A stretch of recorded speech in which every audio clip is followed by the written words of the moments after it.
It's more disturbing than, like, jump scary horror, if that makes you feel better.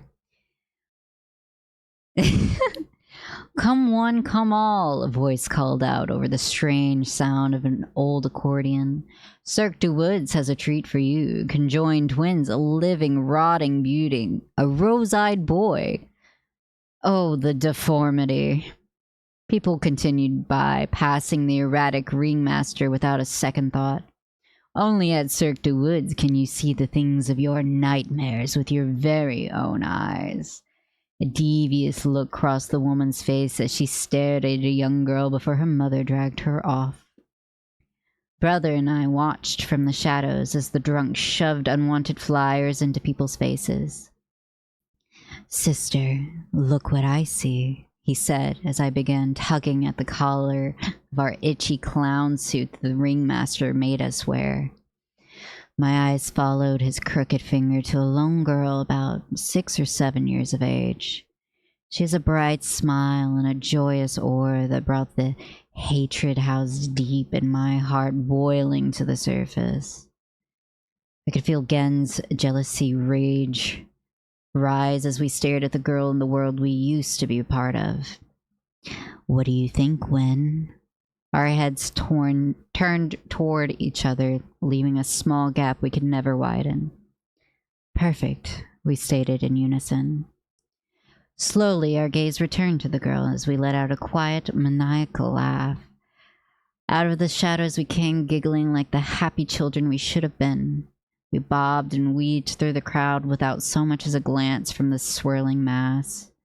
We crossed the girl's line of sight before retreating back into the shadows of the alley. I could hear the light patter of feet and heavy breathing as we made sharp turns before heading into the dark wood.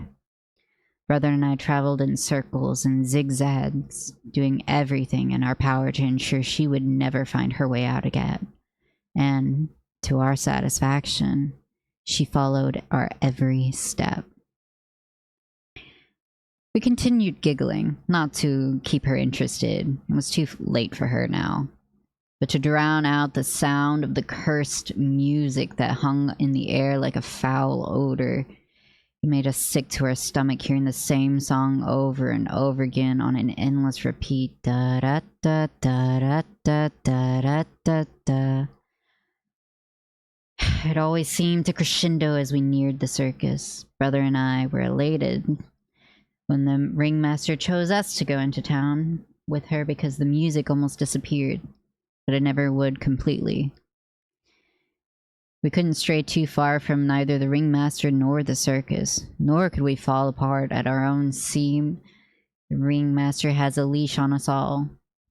We couldn't run, and we couldn't be saved. We have been doing this for many, many years now, and none of the little pets we led to the circus ever survived. It was always the same. They would follow us all the way, or they would run, and we would find them wandering about the wood, searching for a way out.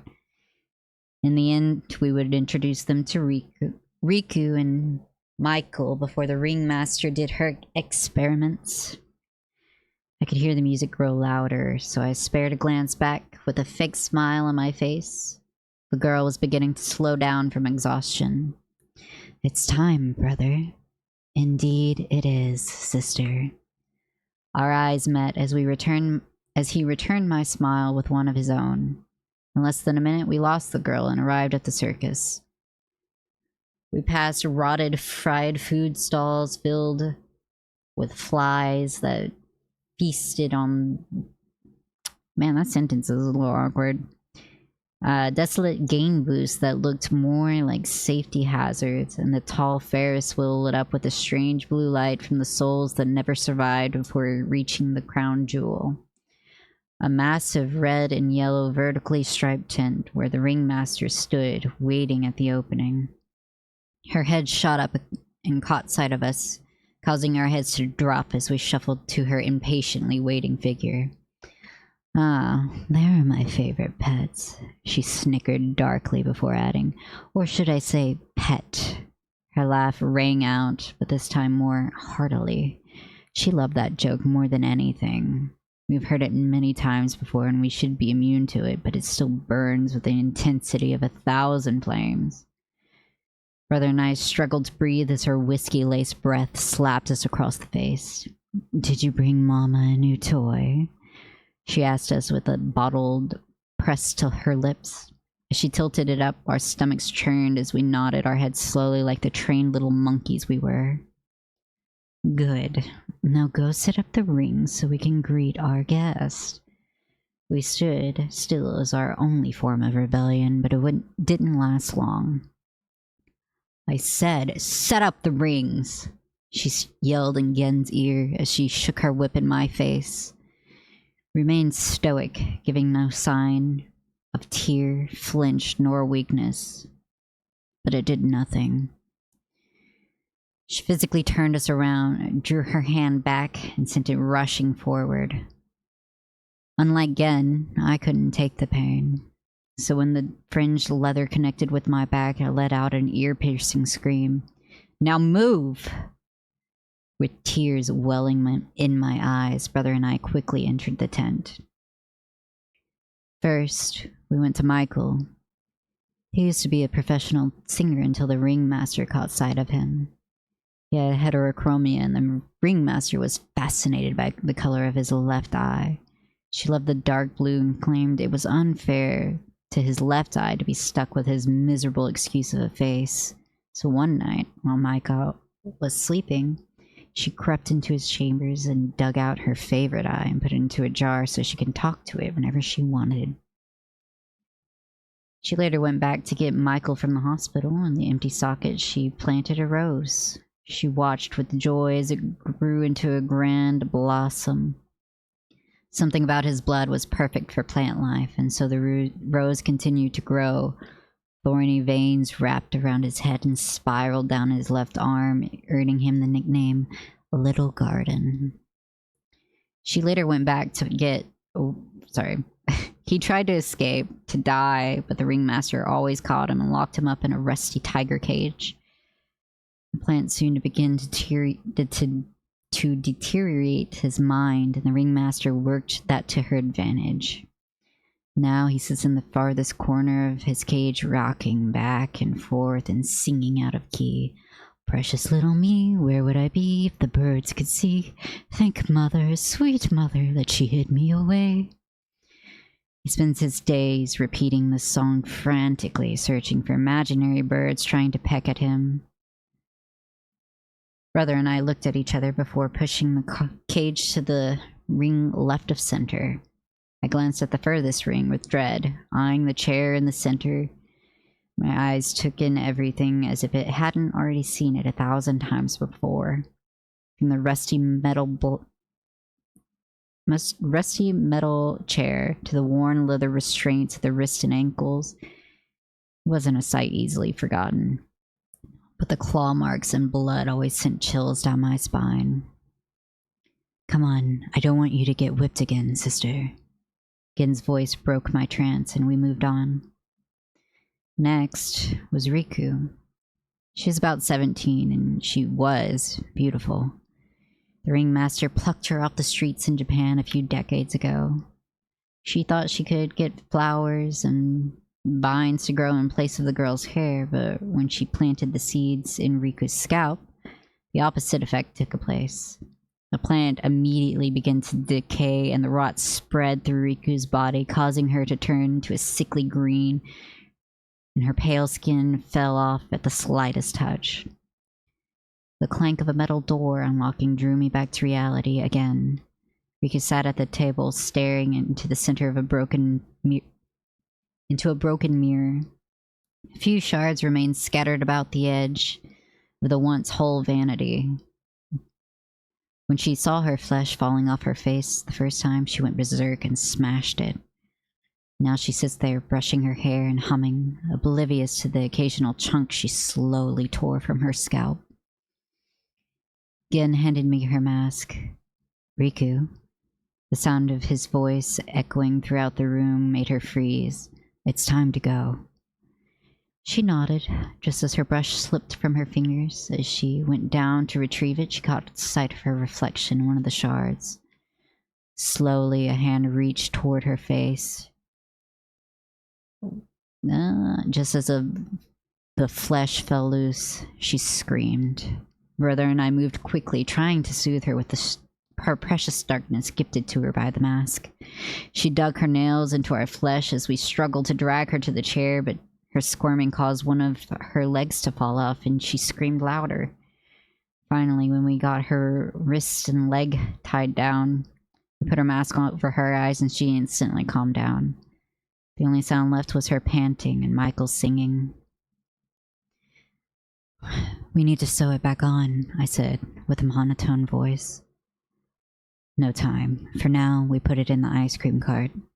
I nodded, and we made our way to the discarded limb. "Hello?" An unfamiliar voice called out. Our heads shot up. And we strained our ears to locate it. "Hello? Little boy? Little girl? Where did you go?" It's the girl. Ticket stand, east entrance. We nodded and darted off, dumping the leg in the cart, all the while giggling cheerfully again.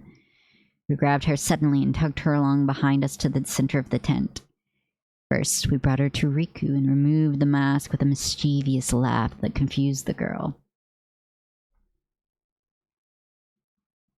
Riku's eyes fluttered open and darted about as she took in her brightly lit surroundings. A moment later, she was staring at the girl, eyeing her glossy hair, rosy cheeks, and pearly white smile. Riku's breath grew heavy as she locked eyes with the girl and let out a sudden scream of jealousy. The leather restraints began to give way as Brother and I lowered the covering. We stepped in front of the girl and Gin held out his hand. 5, 4, 3, 2, 1. I yanked the sheet off the cage and watched her eyes fill with awe and fear. "Where did she go?" She laughed nervously, taking a step back. I shook my finger at her and we shoved her forward. Just as her hands wrapped around the iron bars to catch herself, Riku dropped from nowhere, grasping a silver spear tightly in one hand, once again wearing her mask. The girl laughed and Riku lunged forward, banging the blunt edge of her spear against the bars, earning a terrified shriek. Riku smirked devilishly and hopped to her chair with the train of her skirt dragging behind her. "Precious little me, where would I be if the birds could see? Thank mother, sweet mother, that she hid me away." Michael's frantic voice floated to the girl's ears, beckoning her towards him. "Your voice is so pretty," she giggled, bounding up to the side of the cage. Her joy faded when she saw the rose. "Whoa," she muttered under her breath, taking a step back. In a blur of dust, he advanced from his corner and managed to grab 2 fistfuls of the girl's shirt. The birds, make them stop!" He ducked and dodged the imaginary birds, never once letting the girl loose. "Birds? What birds? There are no birds, mister!" She screamed, trying to pull away as tears formed in her eyes. "Make them stop! Stop! Stop!" He released the girl, sending her tumbling backwards. Michael ran round his cage, swatting at the birds he thought were chasing him. "Sweet mother, hide me away! Hide me away!" He cried over and over again. The girl retreated backwards until she met the tall wall of the center circle. The music we could never escape grew to a rumbling roar. The girl stood and pressed her hands to her ears, turned to run only to collide with the ringmaster. "Hello, Jiggles, and welcome home," she said, flashing her serrated smile. My name is Cassandra," the girl stuttered as she backed away. Brother and I grabbed her and held her in place. Her eyes darted pleadingly between our faces before they returned to the ringmaster. "Not anymore. You are now Jiggles, the sword bleeder." The ringmaster held up a syringe filled with a mysterious liquid. "That over there is Little Garden, Rotten Snow, and this is Duplicate. Everyone, meet your new sister." Jiggles screamed as the master injected the serum into her wrist. Gen held out. "No, stop!" Jiggles pleaded with tears streaking her filthy face. Her struggles slowed, and her words slurred as her eyes fluttered shut before she was still. As released her and reached for the knife, Jiggles' eyes shot open. She turned again and clawed at his face, leaving 3 deep, bleeding gashes on his face. Everything was still. Even Michael stopped singing to stare. Again pressed his shaking fingertips to his cheek. My breath grew rapid as my grip tightened around the blade. I turned my head toward her slowly, my eyes wide with a deadly glare.